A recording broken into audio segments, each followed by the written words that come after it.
Hello student. आज हम बात करेंगे कि ऐसा क्या किया जाए कि जिससे बच्चों के नंबर जितने आने चाहिए उससे कुछ ज़्यादा आ जाए। यानी अगर कोई स्टूडेंट एक्सपेक्ट कर रहा है कि उसके 50 नंबर आने चाहिए और कुछ ऐसा उसमें ऐड कर दिया जाए जिससे 50 जो उसके एक्सपेक्टेड मार्क्स हैं उससे ऊपर आ जाए। उसके लिए कुछ मैं ट्रिक्स बता रहा हूँ, उनको फॉलो करना है सब बच्चों को।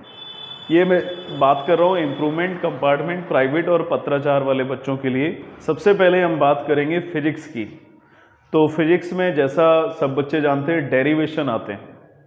तो डेरिवेशन जब भी करना है तो डेरिवेशन के हर स्टेप को प्रॉपर वे में लिखना है। स्टेप्स के बीच में जैसे मैथमेटिकल कोई स्टेप्स चल रहा है उसके बीच में थ्योरी लिखने को आती है तो उस थ्योरी को ज़रूर लिखना, क्योंकि कहीं बाई चांस मार्किंग स्कीम ऐसी हो कि उस स्टेप के लिए कोई मार्क्स लिखा हो या उस स्टेप के लिए आधा नंबर लिखा हो, एक नंबर लिखा हो और उस स्टूडेंट ने जल्दी करने के चक्कर में उस स्टेप को मिस कर दिया है। आंसर तो आ जाता है लेकिन वो स्टेप मिस हो जाता है, उसकी वजह से जो एग्जामिनर चेक करने वाला है वो शायद उस जगह पे मार्क्स नहीं देता है। तो इन चीज़ों का ध्यान रखना है। अगर फुल मार्क्स चाहिए तो हर स्टेप को प्रॉपर वे में लिखना है। जब भी डेफिनेशन करो फिजिक्स की तो उसके लिए ज़रूरी क्या है, डेफिनेशन प्रॉपर वे में लिखो। उसके बाद उस डेफिनेशन में अगर फॉर्मूला है तो उस फॉर्मूले को लिखो। फॉर्मूले के बाद फॉर्मूले से यूनिट निकल के आएगी उसको लिखो। और 12th वाले बच्चे उसमें डायमेंशनल फॉर्मूला भी लिखते हैं और 10th या 12th वाले बच्चे उसमें ये भी बता सकते हैं वो स्केलर क्वांटिटी है या वेक्टर क्वांटिटी। अगर इतना करोगे तो कोई भी नंबर नहीं काट सकता, ठीक है। और जितने भी न्यूमेरिकल क्वेश्चन है, न्यूमेरिकल क्वेश्चन में ये नहीं है कि डायरेक्ट जैसे ही क्वेश्चन आया क्वेश्चन सॉल्व करना स्टार्ट कर दिया, उसमें फॉर्मूला लिखना है, फॉर्मूला का मीनिंग क्या है ये बताना है, उसके बाद डेराइव करना है। अगर इतना प्रॉपर वे से करोगे तो मार्क्स कोई नहीं काट सकता फिजिक्स में। अब हम बात करते हैं केमिस्ट्री की। तो केमिस्ट्री के लिए रिएक्शन आती हैं, तो रिएक्शन जैसे डेफिनेशन भी आ जाती है तो डेफिनेशन में भी रिएक्शन आ जाती है। तो डेफिनेशन आती है और अगर उसमें रिएक्शन नहीं दिया है, यानी जो नोट्स बनाए गए हैं उस नोट्स में डेफिनेशन नहीं है लेकिन डेफिनेशन हो सकती है, तो उसमें डेफिनेशन बना लो और डेफिनेशन को लिख के आओ एग्जाम्पल में, ठीक है। केमिस्ट्री में अगर कोई डेफिनेशन है तो उसका एग्जाम्पल बन रहा है तो एग्जाम्पल को लिख दो, ठीक है। और डेफिनेशन के अलावा जो डेरिवेशन आते हैं छोटे छोटे केमिस्ट्री में, डेरिवेशन के अलावा जो मैकेनिज्म आती है उस मैकेनिज्म के प्रॉपर स्टेप्स लिखो। प्रॉपर स्टेप्स का मतलब जैसे बीच में कभी कभी हम एरो लगा देते हैं, यानी रिएक्शन का जो लेफ्ट होता है रिएक्टेंट, रिएक्टेंट से राइट में जब जाते हैं तो उसके बीच में एरो आता है, यानी रिएक्टेंट और प्रोडक्ट के बीच में एरो आता है, उसमें कैटलिस्ट का यूज़ किया जाता है। कभी कभी प्रेसिपिटेट का यूज़ कर दिया जाता है, कभी हीट का यूज़ कर दिया जाता है, कभी कोल्ड का यूज़ कर दिया जाता है। तो इन चीज़ों का थोड़ा स्पेशली ध्यान रखना है कि ये चीज़ें किसी भी तरह से मिसिंग ना हो। शायद मार्किंग स्कीम में इसका कुछ मार्क्स लिखा हो तो वो मार्क्स छूट जाता है। तो हर चीज़ को बहुत प्रॉपर वे में सेटल करना है, यानी कोई भी अगर क्वेश्चन लिख रहे हो तो सारी चीज़ों को एक एक करके लिखना है, कोई भी स्टेप को शॉर्ट नहीं करना है, ठीक है। ये केमिस्ट्री की बात हो गई। बायोलॉजी की अब अगर हम बात करें, बायोलॉजी में अगर डायग्राम है किसी डेफिनेशन के बाद तो उस डायग्राम को बनाना है। डायग्राम क्या करता है, थोड़ा जो जितने नंबर मिलने चाहिए थे या टीचर को जो अट्रैक्ट करना चाहिए था वो थोड़ा ज़्यादा करता है। डायग्राम दोनों में ही आते हैं, फिजिक्स में भी आ जाते हैं, केमिस्ट्री में भी आ जाते हैं, बायोलॉजी में भी आ जाते हैं। और सब बच्चों को इतना कोशिश करना है कि डायग्राम जितना अच्छा बन सकता है उतना अच्छा बनाओ। कभी कभी क्या होता है कि अगर किसी क्वेश्चन में डायग्राम है तो डायग्राम ही इतना अच्छा बना होता है, उसकी लेबलिंग इतनी अच्छी होती है, सारी डायग्राम में जितने भी मेन पॉइंट्स होते हैं उसके बारे में लिखा होता है। तो कभी कभी एग्जामिनर जो चेक करने वाला होता है वो थ्योरी को भी नहीं देखता है। अगर उसे लगता है कि डायग्राम अच्छा है तो इसका मतलब वो क्वेश्चन अच्छा होगा और स्टूडेंट भी अच्छा होगा, तो उस हिसाब से फिर वो मार्क्स देता चला जाता है।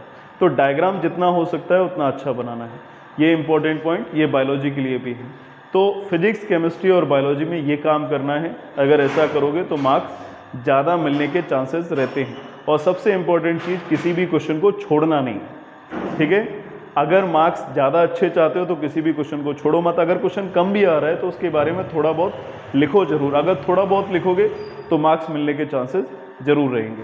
अब बात करेंगे मैथ्स की। मैथ्स से पहले मैं एक चीज़ बता दूं कि मैं कंपार्टमेंट और प्राइवेट वाले बच्चों के लिए लास्ट में ये बताऊंगा कि वो क्या करें जिससे वो पासिंग मार्क्स को टच कर लें या उसको क्रॉस कर जाएं।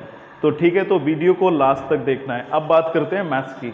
तो मैथ्स के लिए सबसे पहले हर क्वेश्चन को प्रॉपरली स्टार्ट करना है और स्टार्ट करते हुए फिर उसके बीच में कुछ स्टेप प्लस माइनस के आते हैं। स्टूडेंट क्या करते हैं, जल्दी करने के चक्कर में वो प्लस माइनस वाले स्टेप्स को छोड़ देते हैं और जल्दी करके आंसर तक पहुंच जाते हैं। और कभी कभी इसी चक्कर में क्या होता है, उनकी सॉल्विंग गड़बड़ हो जाती है और जिसकी वजह से आंसर करेक्ट नहीं आता। तो सब बच्चों को क्या करना है कि हर स्टेप को प्रॉपर लिखना है और पता नहीं कौन सा स्टेप मार्किंग स्कीम में कितने मार्क्स रखता हो, शायद जो स्टेप मिस कर दिया हो वही मार्क्स रखता हो।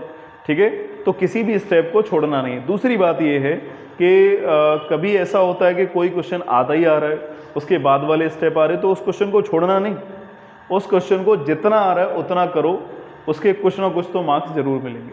तो क्वेश्चन किसी को भी नहीं छोड़ना है, मेन चीज़। अब मैं उससे इंपॉर्टेंट चीज़ बता रहा हूँ, काफ़ी ज़्यादा इंपॉर्टेंट। सबसे पहले तो जो MCQ टाइप क्वेश्चन है, 1 मार्क क्वेश्चन है, जो एकदम कंफर्म है कि इसका आंसर यही होने वाला है, इसकी सॉल्विंग यही होगी, 1-2 स्टेप की सॉल्विंग होगी, उनको सबसे पहले क्वेश्चन को सॉल्व कर दो। ठीक है, जो 1-1 नंबर के हैं, जो एकदम श्योर हैं कि आ जाएंगे। और जो क्वेश्चन आधे आधे आ रहे हैं उनको कभी स्टार्टिंग में मत लिखना। ठीक है, जो क्वेश्चन एकदम कंफर्म है उनको सबसे पहले करो। जिनमें डाउट लग रहा है, कन्फ्यूजन है कि शायद वो गलत हो सकते हैं या शायद आधे आए, तो उनको लास्ट में रखो। क्योंकि स्टार्टिंग से अगर कॉपी बहुत अच्छी चलती है तो टीचर का जो चेक करने वाले का है उसका माइंड सेट बदलता है कि ये तो स्टूडेंट अच्छा है। लास्ट में फिर उसे लगता है कि बाई चांस कुछ स्टूडेंट से मिस्टेक हो गई होगी, तो फिर वो उसके अकॉर्डिंग मार्क्स देना स्टार्ट कर देता है। तो पहले तो हमें टीचर का माइंड को अच्छा मेकअप करना है, यानी टीचर को ऐसा समझाना है कॉपी के थ्रू कि वो जो जिसकी कॉपी चेक की जा रही है वो एक बहुत अच्छा स्टूडेंट है।